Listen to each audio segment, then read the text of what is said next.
بسم اللہ الرحمن الرحیم۔ قال النبی صلی اللہ علیہ وسلم وتشمیت العاطس او کما قال النبی صلی اللہ علیہ وسلم۔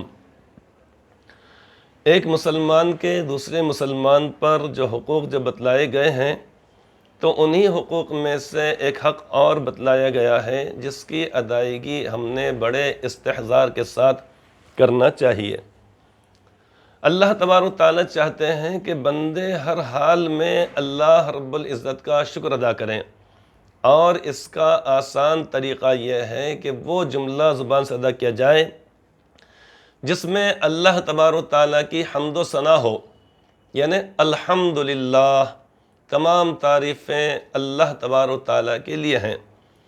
جب ہم نماز پڑھتے ہیں پوری دنیا کے اندر جہاں کہیں نماز ہوتی ہے تو ہر رکعت کے اندر پہلی، دوسری، تیسری، چوتھی، اسی طریقے فرائض، واجبات، سنت موقدہ،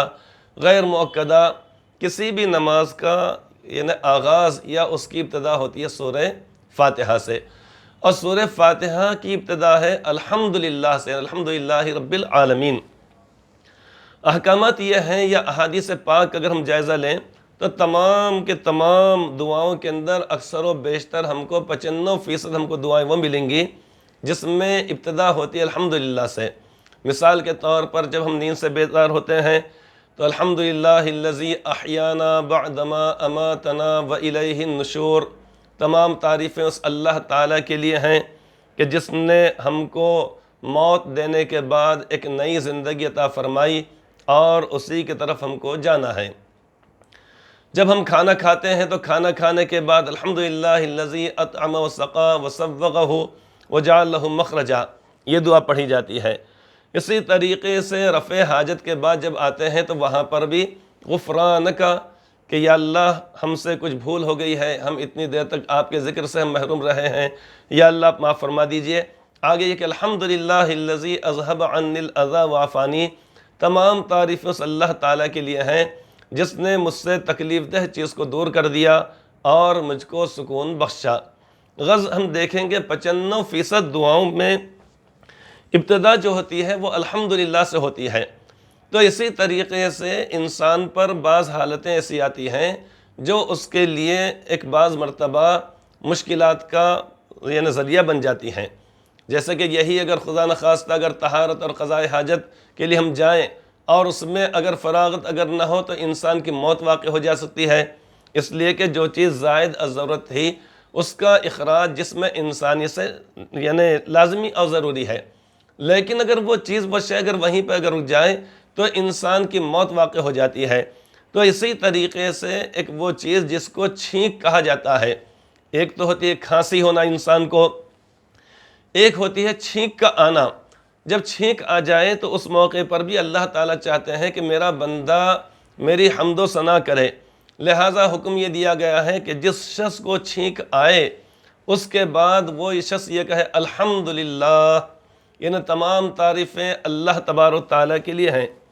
جب چھینک آنے لگے اور اگر وہ چھینک اگر مکمل طور پہ اگر نہ آئے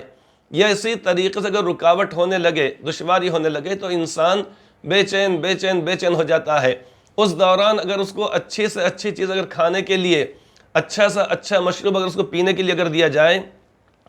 تو جب تک کہ وہ چھینک نہیں لیتا ہے اس وقت تک وہ شخص کھانے پینے کے لیے تیار نہیں ہوتا ہے، اور جیسے ہی وہ چھینک لیتا ہے اب اس کے بعد اس کا یعنی سر ہلکا ہو جاتا ہے اور جو اس کے اوپر جو کیفیت تاری تھی وہ ختم ہو جاتی ہے۔ لہٰذا یہ بھی اللہ تبارک تعالیٰ کی نعمت ہے کہ اللہ تبارک تعالیٰ نے ہمارے سر کو جو بوجھل ہو گیا تھا، بھاری ہو گیا تھا، وزنی ہو گیا تھا، بے چینی ہو رہی تھی،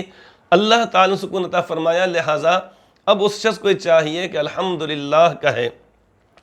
جب اس شخص نے کہا الحمدللہ،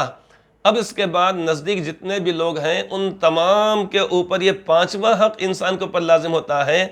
وہ اس کے بعد یہ کہے یرحمک اللہ، یعنی اللہ تبارک تعالیٰ تمہارے اوپر رحم فرمائے۔ حدیث پاک اندر فرمایا گیا وتشمیت العاطس، اور چھینکنے والے کا یعنی جس شخص نے چھینکنے کے بعد الحمدللہ کہا تو جواباً یہ شخص کہے یرحمک اللہ۔ یرحمک اللہ کا مطلب یہ ہوتا ہے، اس کا ترجمہ یہ ہے کہ اللہ تبارک و تعالیٰ تمہارے اوپر رحم فرمائے۔ اب اس کے بعد وہ شخص جس نے چھینکا ہے اور الحمدللہ کہا ہے، جواباً ہمارے بھائی نے یرحمک اللہ کا ہم کو دعا دی، اس نے رحم و کرم کی، اب اس شخص کے اوپر یہ چیز ضروری ہو جاتی ہے، وہ کہے یہدیکم اللہ لنا ویصلح بالکم، کہ اللہ تبارک و تعالیٰ تمہیں ہدایت دے اور اللہ تعالیٰ تمہارے اور ہمارے حال کی اصلاح فرمائے۔ یہ جملے وہ جملے ہیں جس میں اللہ تبارک و تعالیٰ کا شکر بھی ہے، اللہ تبارک و تعالیٰ سے ہدایت کی دعا بھی ہے آپس میں ایک دوسرے کے لیے، اور اپنے اپنے احوال کو ٹھیک کرنے کے لیے اللہ رب العزت سے دعا بھی ہے۔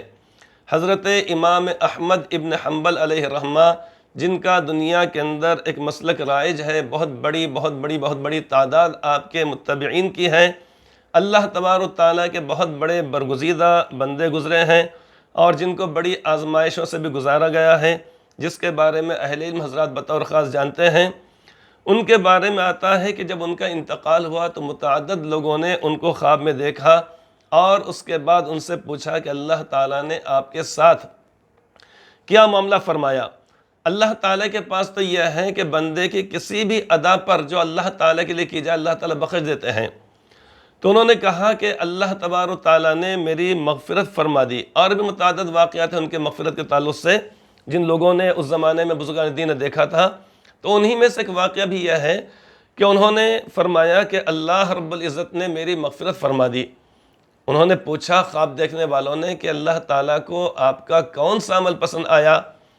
انہوں نے کہا کہ بات دراصل یہ ہے کہ ایک مرتبہ میں ایک ندی کے کنارے تھا، ندی کے کنارے تھا، دوسری جانب ندی کی دوسری جانب ایک شخص تھا اور اس کو چھینک آئی۔ جب اس کو چھینک آئی تو اس نے چھینک آنے کے بعد کہا الحمدللہ۔ اس کی آواز چونکہ انتہائی بلند تھی، لہٰذا ندی کے اس کنارے سے اس کنارے تک میرے کان تک تو اس کی آواز پہنچ گئی۔ اس نے کہا کہ الحمدللہ، تمام تعریفیں اس اللہ تبارک و تعالیٰ کے لیے ہیں۔ اب میں نے جب یہ دیکھا کہ میرے اوپر یرحمک اللہ کہنا لازم اور واجب ہے، تو میں نے صرف اس واسطے کہ قریب جا کر میں کہوں، میں چند 2-3 درہم دے کر اس موقع پر جو سواری جو تھی، سواری سے مراد جیسے ہمارے پاس آج کل ندیوں کے اندر ٹوکرا وغیرہ چلتا ہے، ناؤ چلتی ہے، اس زمانے میں جو بھی وہ شکل ہو، تو انہوں نے کہا کہ 2 یا 3 درہم دے کر میں اس پار گیا، خالص اسی کے واسطے میں گیا، اس پر عمل کرنے کے خاطر کہ جا کر میں یرحمک اللہ کہوں۔ میں وہاں پر 2-3 درہم دے کر خرچ کر کے گیا، اور جانے کے بعد میں نے اس شخص کی چھینک کا جو اس نے الحمدللہ کہا تھا، جا کر میں نے اس کے بعد وہاں پہ جا کر کہا یرحمک اللہ، اللہ تعالیٰ تمہارے اوپر رحم کرے۔ چونکہ میرا یہ خالص عمل خالص اللہ رب العزت کی رضا کے لیے تھا، اللہ تبارک و تعالیٰ کو میرا یہ عمل اتنا پسند آیا کہ اللہ تبارک و تعالیٰ نے اس پر میری مغفرت فرما دی۔ تو ماشاءاللہ یہ وہ عمل ہے جس کے اوپر اللہ رب العزت کی جانب سے فیصلے ہوتے ہیں۔ ایک تو یہ کہ واجب کی ادائیگی بھی ہے، اور نہیں معلوم کون سا وقت قبولیت کی گھڑی ہو، لہٰذا ہم 5ویں اس حق کے اوپر بھی عمل کریں۔ بس آج یعنی آپ سے یہی بات عرض کرنی ہے۔ ایک تو یہ کہ حدیث پاک کے اندر جو بات فرمائی گئی ہے، ایک مسلمان کے دوسرے مسلمان پر چند حقوق ہیں، یہ 5 حقوق ہیں، انہی میں سے ایک یہ ہے جو فرمایا گیا ہے کہ یعنی دعوت کو قبول کرنا، یہ بھی فرمایا گیا، سلام کا جواب دینا یہ بھی فرمایا گیا، اور جنازہ اگر انتقال ہو جائے اس کے اندر شرکت کرنا، اور اسی طریقے سے چھینک کا جواب دینا۔ اللہ تبارک و تعالی ہم سب کو اپنی اپنی ذمہ داریوں کو پورا کرنے کی توفیق عطا فرمائے، آمین ثم آمین۔